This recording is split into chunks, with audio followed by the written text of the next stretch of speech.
Yes, and that be your fate, the terrifying end to your Dino Baby saving ordeal, folks. Here you are, happily saving those cute Dino Babies when you get munched on by a ferocious Tyrannosaurus Rex. Well, folks, this is Dino Bite, the popular game made by Drumond Park. Before we start with setup, gameplay and the review, if you want to take a step back and watch the unboxing of this game, just click on the link here. We'll jump over that part now. Setting up the game before you play for the first time is a little easier said than done. Let me explain. The game needs batteries, which are of course not included. To gain access to the battery compartment, you need a screwdriver, a Phillips screwdriver. But as it seems, not just any Phillips screwdriver, a very specific one. Most screwdrivers we found seem to fit the base assembly screws better than they fit the battery compartment one. So first task is finding the correct screwdriver to fit this very peculiar screw.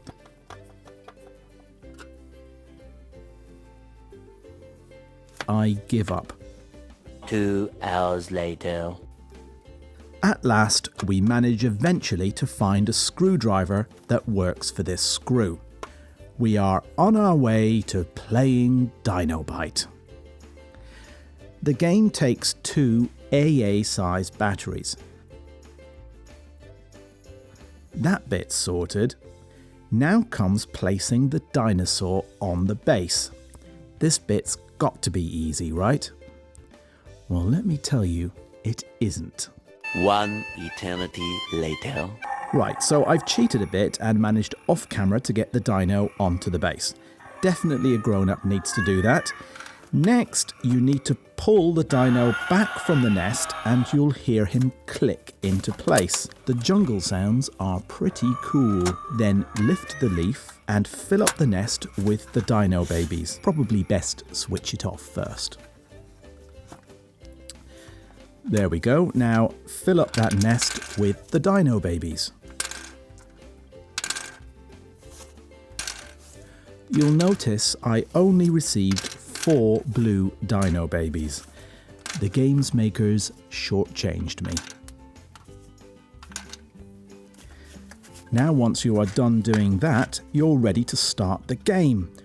Switch it back on again, cue jungle sounds.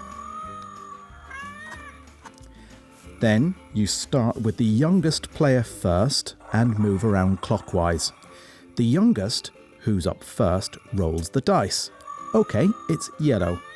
This means they have to take a yellow Dino Baby out of the nest. So they take the alligator's pincers, or tweezers, and use it to lift the leaf with. Younger players don't have to use the pincers. They can use their fingers if they want to. Probably easier to lift the leaf up from the front. Yes, I rescued a little yellow Dino Baby. I hand the dice over to the next player. They roll the dice and rescue whatever colour is on the dice. Now, if you roll the dice with all 4 colours on it, like this, that means you can choose to rescue whatever colour Dino Baby you like on that turn. So, that player lifts the leaf. Oh, well darn, I've clearly lost on this turn, but look, the T-Rex hasn't changed his sound. He should open his mouth and roar here. Oh, there we go, his jaw needed to be open. Bit of a glitch. So when this happens, that player is out. The T-Rex is reset again and you continue on with the next player. The last player left wins the game.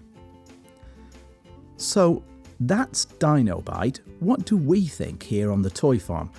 Well, the game has got some glitches. You just witnessed one of them, but my kids really enjoyed playing this game and it keeps them occupied for 30 minutes or so.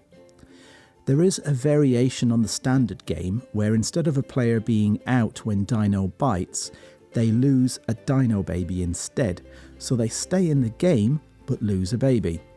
The next player then continues, After a pre-agreed number of rounds, you count how many babies have been collected, and the player with the most babies wins. That keeps everybody in the game. Yes, I'm annoyed I bought this game with a missing blue dino baby, and yes, it's freaky about the peculiar battery screw, but overall, we recommend this game here on the Toy Farm and think your kids will have good fun with it. And that's it for this review. If you enjoyed it, please subscribe. The more support I receive, the more free reviews I'll make. I am not affiliated with any toy maker, so my reviews are 100% independent.